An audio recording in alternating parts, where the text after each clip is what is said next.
We apologize for the lateness of tonight's broadcast,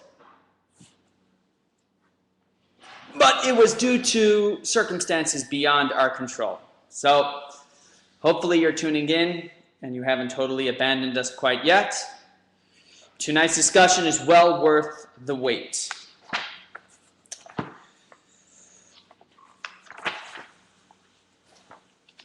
So tonight we will be exploring our ability to challenge nature. We all believe that God gives us some sort of plan, some sort of path, gives us obstacles that we have to deal with, and most of those are defined by nature. Nature gives us rules that we have to follow. It gives us guidelines and limitations. And most of us eke out our lives and our abilities within those guidelines of nature. But what if I were to tell you that you have the ability to challenge nature and even overcome it? Tonight we're going to venture and say that each and every one of us not only has that ability, but that obligation to truly challenge the laws of nature to the most degree. The analogy we'll be using, the example for tonight's discussion, is IVF, or in vitro fertilization. In vitro fertilization is one of the most amazing medical advances in the last century. Considering the fact that before in vitro fertilization, if somebody had trouble bearing children, there was really no avenue for them to explore beyond some mythical remedies, maybe a fertility dance or two, but that was pretty much it. And with this advance of technology, of modern day medicine, thousands upon thousands and thousands of people have been able to give birth to wonderful, healthy children. So in this week's Torah portion, we have a very interesting and peculiar verse. The verse is as follows. It says, "You shall worship God, and he will bless your food and your drink, and remove illness from your midst. And there will be no bereaved or barren women in your land. I will fill the number of your days." So, God says in chapter 23 of the second book of the 5 books of Moses that he's going to take away illness and he's going to remove infertility. And those are things that God has set himself to do. Now, the first question you could ask, obviously, is his track record is a little weak. And you're right. His track record is a little weak, and God knows I can't answer why there's still illness and why there are still infertile women. But this verse highlights the fact that these are things that, quote-unquote, fall under his domain. And that is why, in 2010, just a little over a year ago, when the Nobel Peace Prize was awarded to Dr. Robert Edwards, who's the founder and introducer of in vitro fertilization to the world, which began in 1978. That was when the first, what was known as test tube baby was born. This man, Dr. Robert Edwards, received the Nobel Peace Prize last year. And guess what? The Vatican was very, very angry. Very angry. They came out publicly and protested Dr. Edwards being given this award, because their feeling was that how should an embryologist be given such a prestigious award? This man is interfering in God's natural order of events. Look, the verse says that God himself chooses who to heal and who to make fruitful, who to make fertile. And who are you to step in and try to heal infertility? That's God's domain. And this has been the Catholic perception up until recent times, that infertility treatments are generally frowned upon, and if someone has trouble bearing children, that's their obstacle and their test. Now, Dr. Edwards is truly an accomplished physician. His breakthrough of in vitro fertilization basically allowed for doctors to extract sperm from a father, from a male donor, an egg from a female donor, and to put the two together in a very delicate process in a petri dish, and then subsequently place this fertilized egg back into the woman. Or in certain cases, into a surrogate who would then carry the baby or carry the embryo up until they actually give birth. And this has been a huge, huge breakthrough and allowed many, many, many people to have children when previously it was impossible. So 33 years ago was the first time one of these children was born. Her name was Louise Brown, 1978. She was born to two parents, John and Leslie, that have been trying to have kids for 9 years. 9 years. And only through this tremendous breakthrough were they ultimately able to conceive and bear children. Since that time, so we're talking about 1978 till today, 88, 98, 2008, and 33 years, there have been over 4 million babies born through IVF. 4 million. And so, a year and a half ago, he was awarded, Dr. Edwards, with the Nobel Peace Prize for medicine. But Catholicism strongly opposes IVF and strongly opposes Dr. Edwards. As I said, they have first reason being, who is a man that can stand there and intrude upon God's territory?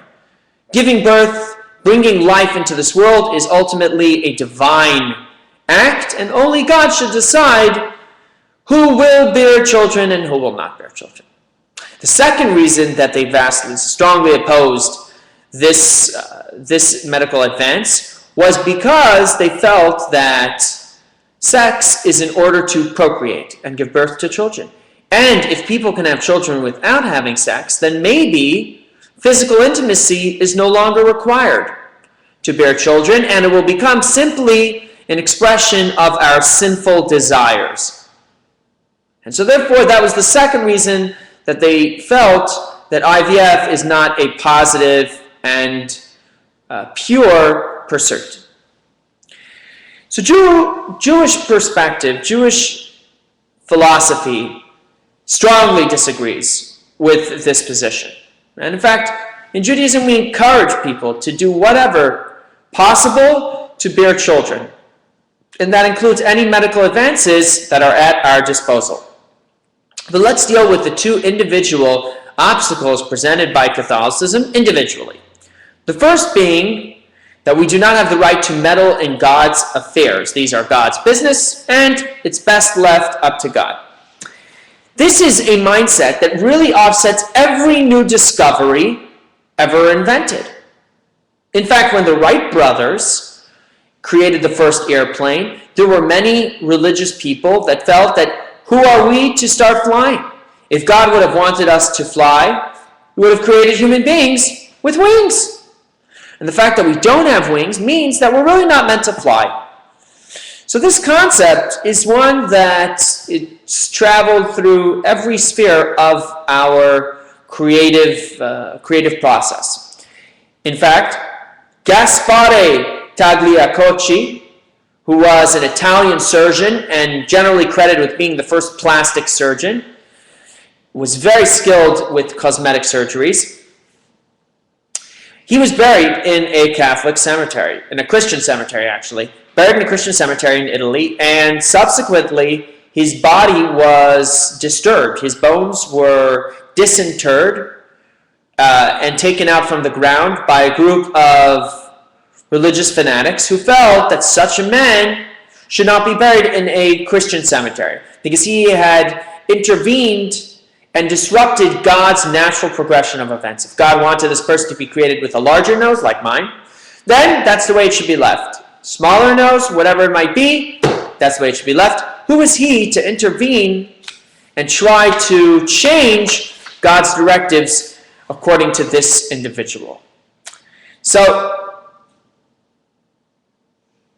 there's no question that on many, many fronts, anytime there's something new brought about to this world, many people have a hard time accepting that because they feel that anything we need, God has already provided. And who are we to recreate or change God's original creation?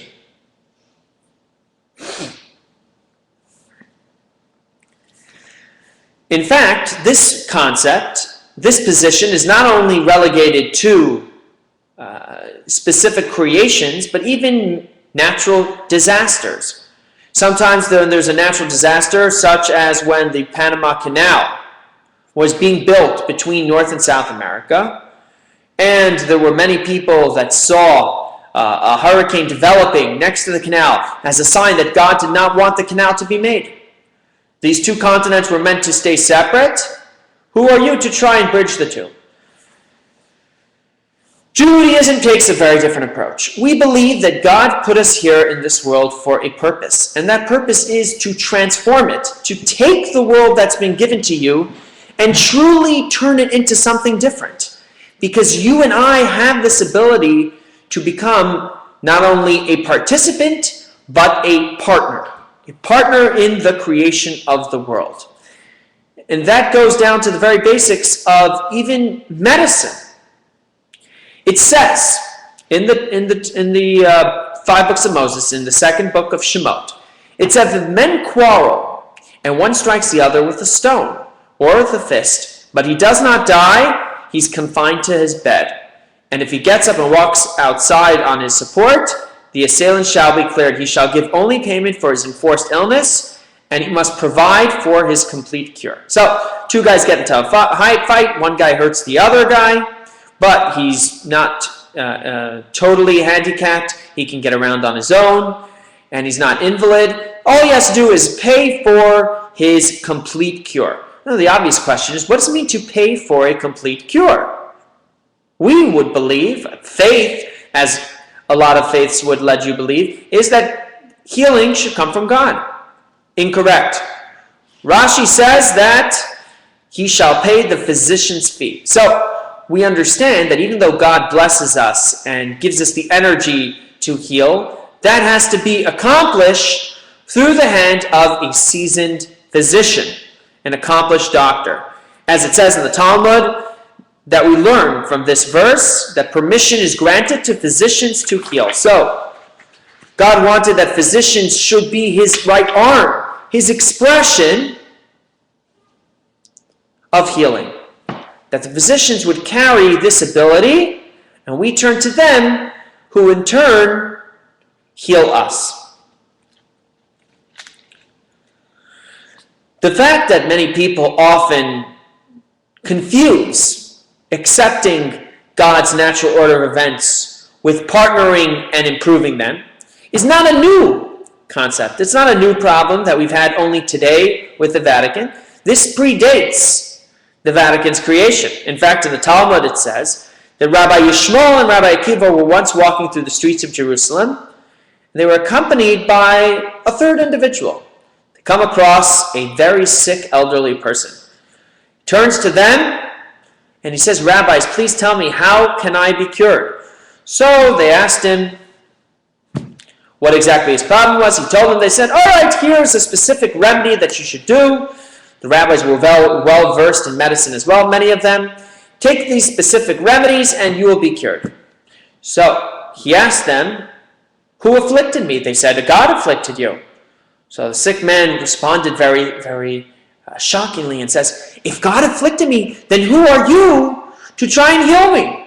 Are you not defying God's will that I should be sick? So the rabbis asked him, what is your occupation? He says, I'm a farmer. Can't you see this is a sickle in my hand? This is what I do. So they asked him, who created the vineyard where you're working? Oh, of course, God created the vineyard. He says, in that case, you're interfering in God's plan. God created the vineyard. You should have created it. It should be cut from the ground. You shouldn't have to walk around and harvest the vineyard. So he started laughing to them. He says, if you don't cut it down, then nothing will grow. And nothing will produce any wine. The rabbi said to him, well, in that case, just as a tree does not grow without weeding and fertilizing, same too, the human body does not grow without drugs and medication, which are like the fertilizer for the farmer. So we see that this was a discussion a debate, if you would, that goes back many, many years, understanding how we conform with nature and how we challenge and even recreate the natural order of events. Now, there's no question that faith is an important part of healing, an important part of medicine. Prayer and blessings are a very powerful thing, and we should engage in all of those. But at the same time, we have to recognize the ability, the power, and divine energy that has been given to doctors to perform ultimate healing. To the extent that it says in the Code of Jewish Law that permission was given to doctors to cure, and therefore it's a mitzvah. If someone refuses to go to a doctor, and that doctor might have had the ability to help that individual, it is like they are taking their life. Because they can help themselves, they can perpetuate their life through going to the doctor. That inaction is considered taking one's life, spilling one's own blood. That's how much we are obligated to seek out whatever help there might be, whether it be conventional, natural, or not, something man-made and man-introduced.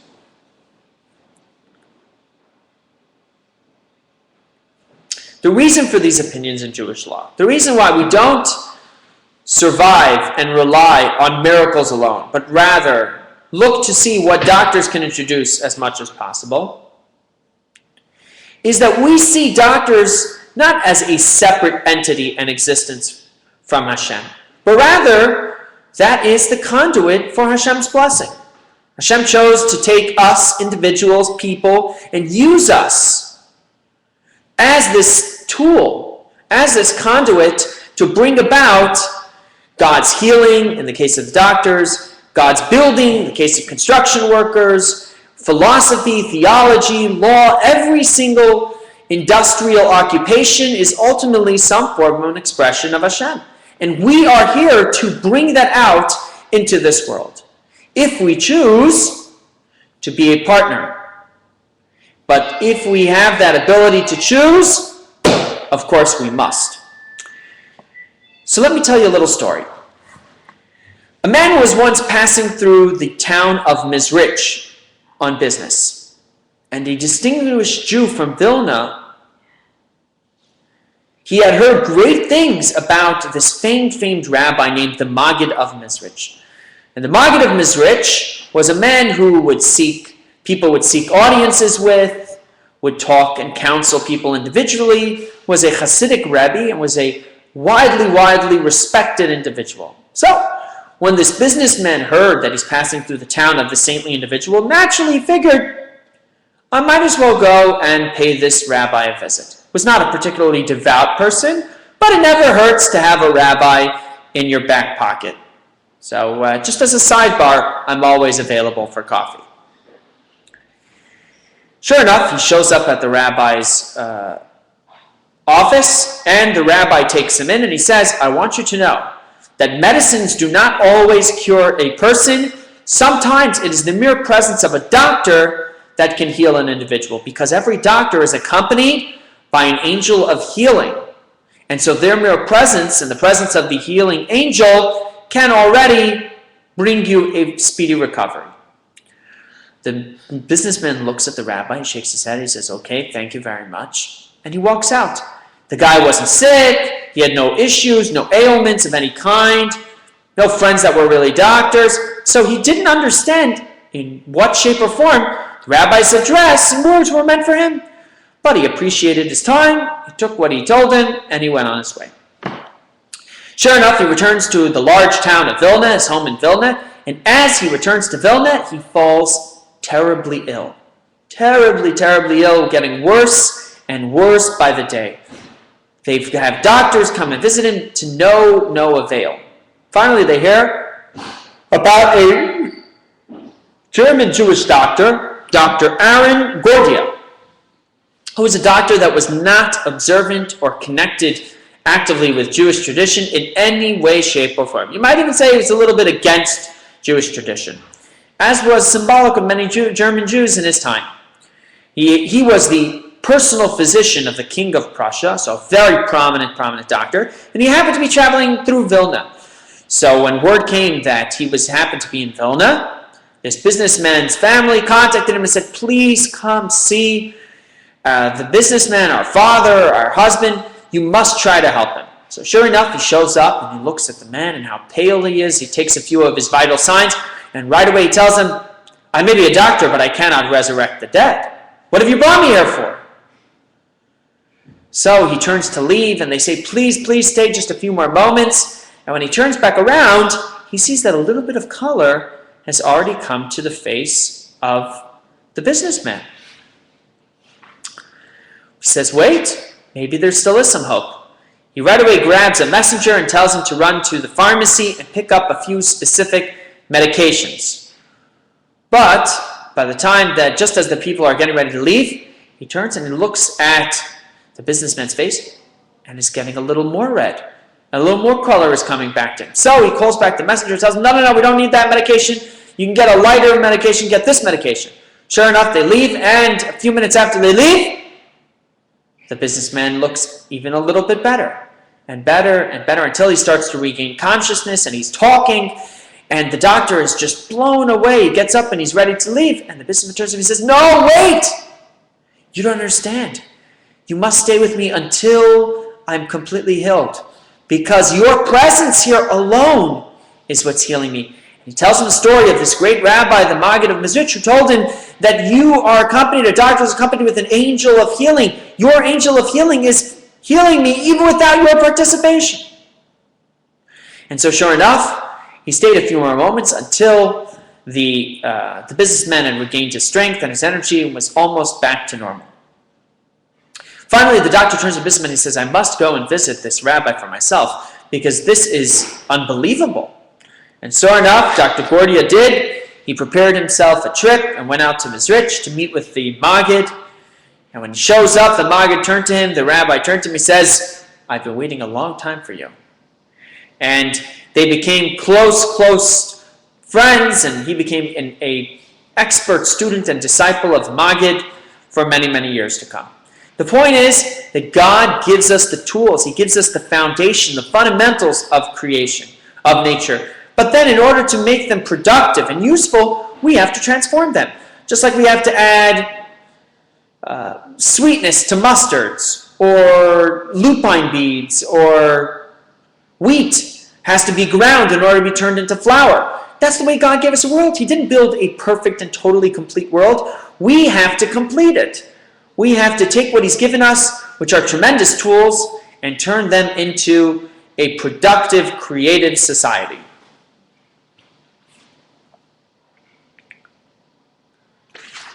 There's an amazing story that's told in the first of the 5 books of Moses about Jacob, who's meeting his evil brother Esau after not seeing him for many, many years. And so he splits up his camp in preparation as a military strategy. And while he's exercising military strategy, he gets attacked by an angel. An angel. And he fights with the angel. It's Esau's angel. He fights with the angel until he's victorious. And the angel blesses him, and he sends him on his way. And that's why his name Jacob gets changed to Israel. But if you look at the text, it says, the angel's words are, you, Jacob, have fought with God, and you have been successful. And the term for God, Elohim, is specifically used to reference nature, because the numerical equivalent, the numerical value of the word Elohim, and the numerical value of Teva, the word in Hebrew word for nature, is the same. So what essentially it's saying is that you, Jacob, represent the ability each Jewish person, each individual has to fight with nature and ultimately overcome it and turn it into something that is a true partnership with God's work. Interestingly enough, IVF and this new invention are most popular in none other than Israel. Israel, by far, is the largest producer of IVF clinics and utilizes the modern medicine more than anybody else. In Israel, more than 30,000 children have been conceived through IVF. 30,000. There's no country in the Western world that encourages IVF as much as Israel does. In fact, the government in Israel actually pays for it, and it's very, very expensive.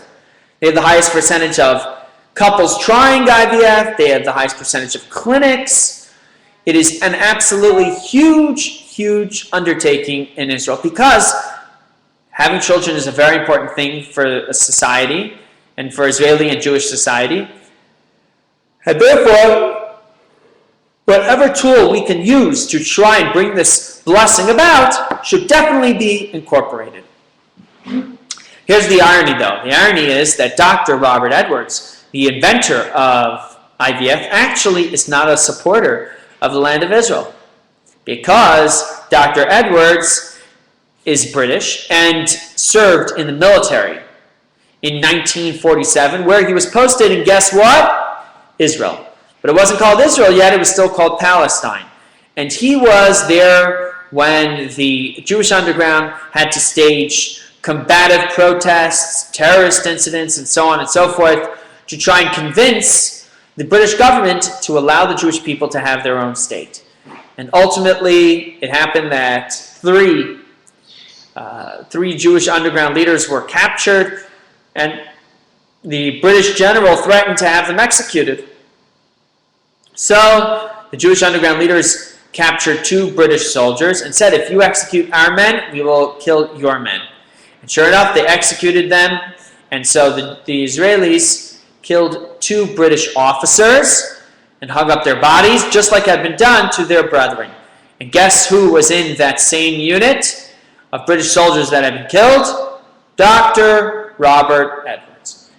So, interestingly enough, he designed this modern-day medical advance, this opportunity, and its greatest beneficiary is a country that he really couldn't stand. Irony. It's life. So without question, we all have this responsibility. We all have this obligation to take whatever is within our control to transform and make it as productive as possible. If we have trees, use those trees out to the fullest. If we have materials, use those materials out to the fullest. Whatever tools, whatever parts of nature are given to you, see how you can transform them into something even better. And know that ultimately that is your purpose here on this earth. That deals with the first issue in IVF, and that's the issue of challenging God's nature. What about the second issue?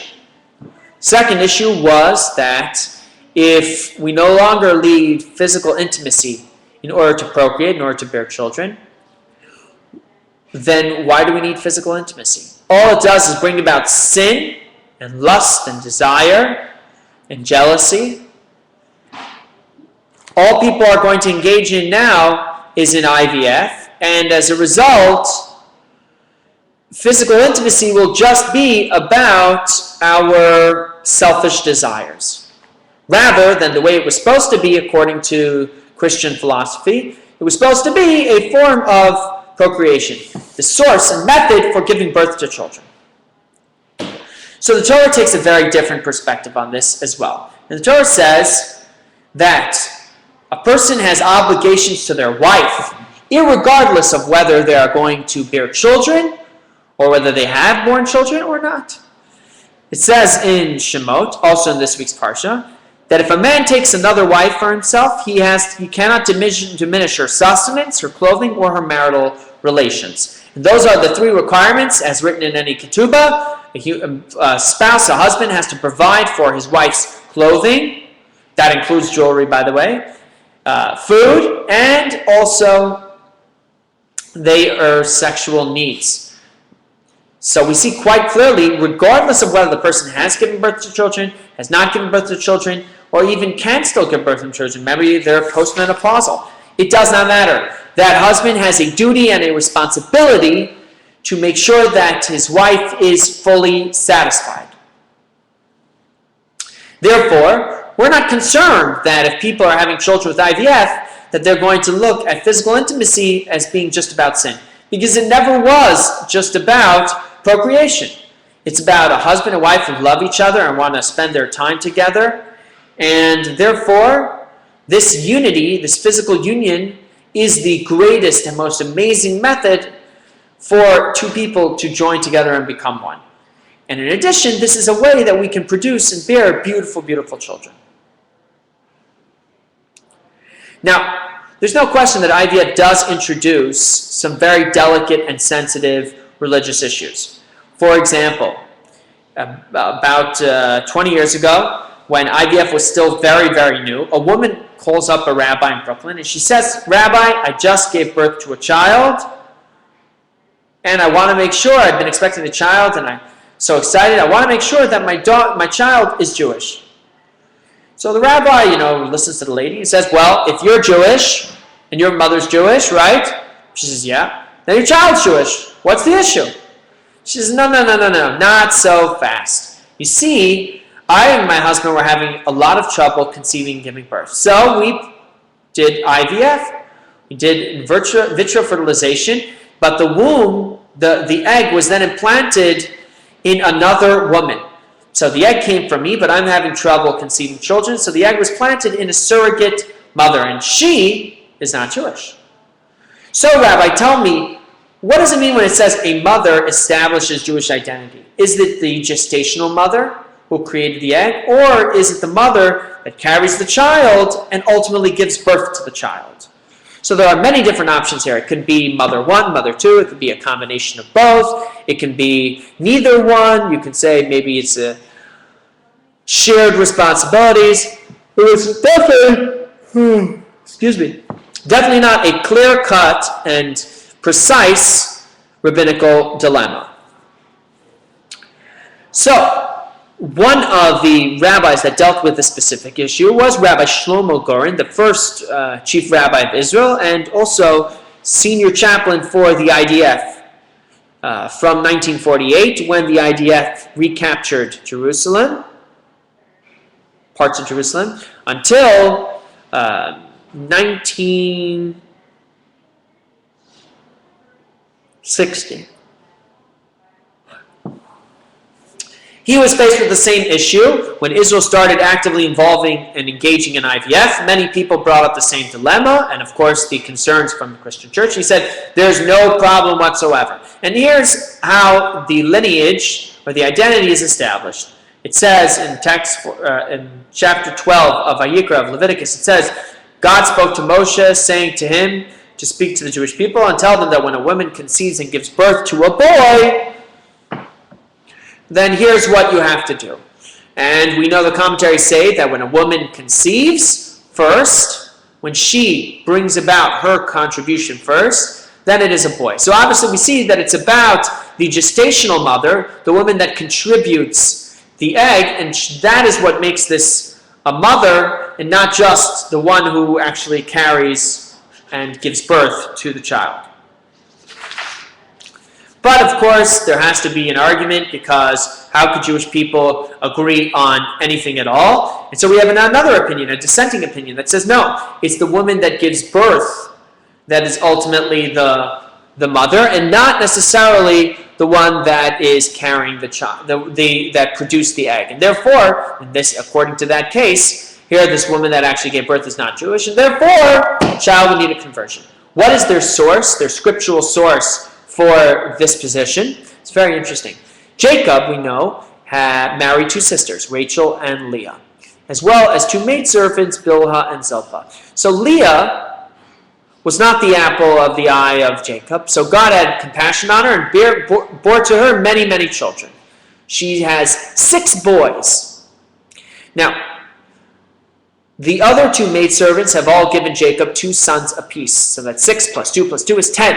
Leah has foreseen through prophecy that Jacob is going to give birth to 12 sons, the 12 tribes of Israel.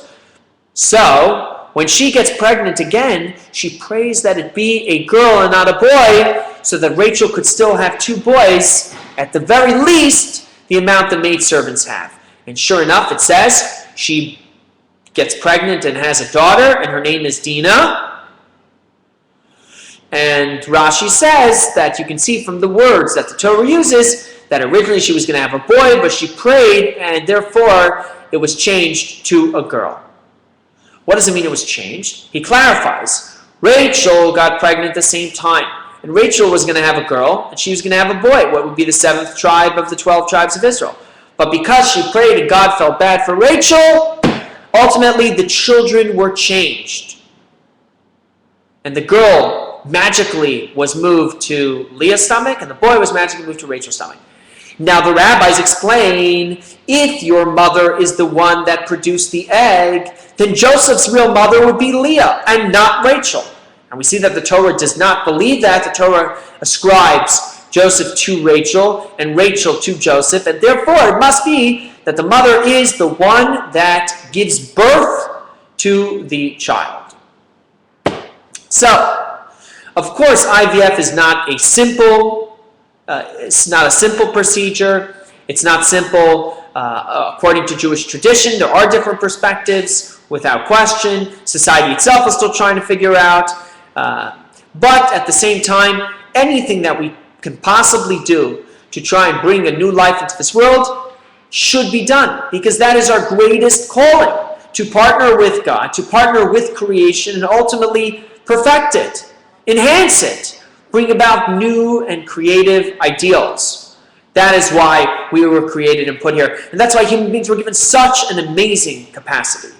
And there are even more issues. As you know, there's the issue of abortion, because since IVF requires that we fertilize multiple eggs, even though we will not be using all of those eggs, we now have extra eggs that are fertilized that simply die out on a petri dish. Is that considered life?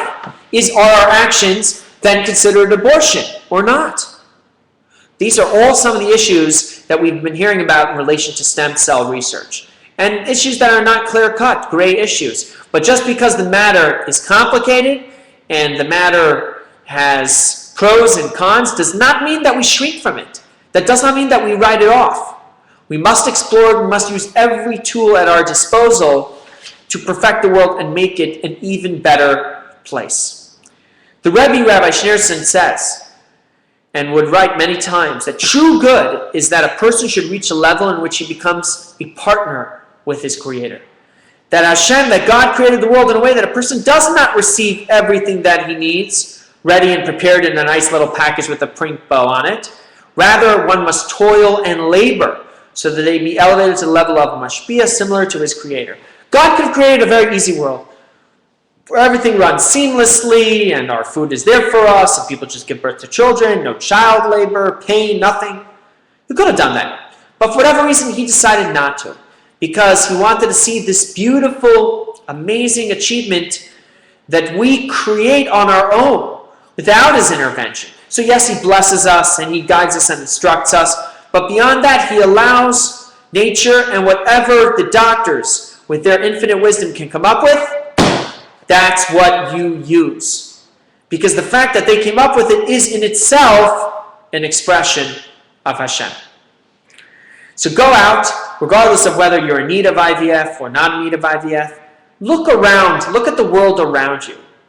I'd like you to go home tonight and highlight 2 things in your life that you really have the ability to overcome, to transform, and make much better than before, but something you've kind of shied it away from because who am I to create such a novelty and bring about something so new? Well, tonight you are going to change your perspective, because tonight you're going to recognize that you are that person. You are that individual. If not, you would not have been created. You were brought here because you do have this ability, and we need it. We need you to chip in and help us make this world even better.